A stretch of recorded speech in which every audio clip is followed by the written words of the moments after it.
Što je empatija? Empatija znači suosjećati s nekim, za razliku od pukog uvažavanja nečije situacije. Postoje 4 ključne karakteristike empatije. Prva je sposobnost gledanja na stvari iz perspektive druge osobe. Druga je neosuđivanje. Treća je prepoznavanje emocija druge osobe i na posljedku komuniciranje svega toga onome s kime suosjećamo. Zamislite da netko nekim slučajem upadne u duboku jamu i kaže: mračno je, zaglavio sam ovdje, bojim se.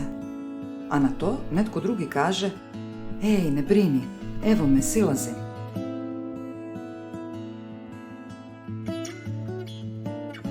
Znam kako ti ovdje dolje, nisi sam. To je empatija. S druge strane, puko uvažavanje nečije situacije bi zvučalo na primjer: gadno, a? Jesi za sendvič? Empatija je izbor emocija, i to zahtjevan, jer da bi se netko povezao s vama, treba se povezati s nečim u sebi što poznaje taj osjećaj, a to nije uvijek lako. Empatičan bi odgovor rijetko kad trebao sadržavati riječ barem, a to nažalost činimo vrlo često.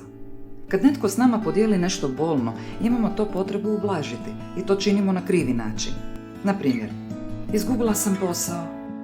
Gle, barem znaš kako je to imati posao. Brak mi se raspada. Ali barem imaš muža. Imala sam prometnu nesreću. Prednji dio auto mi je potpuno slupan. Ma fučkaš auto, barem ste izvukli živu glavu.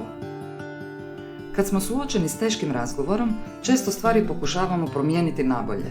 Važno je imati na umu da kad netko podijeli s vama nešto što mu je teško, bilo bi mu lakše kad bi umjesto ublažavanja ili savjeta od vas čuo: ne znam što bih ti rekla.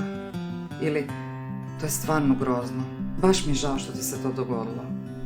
Činjenica je da rijetko kad naš odgovor može popraviti ono što se dogodilo, ali povezivanje s drugom osobom i pokazivanje iskrenog suosjećanja doista pomaže. To je empatija.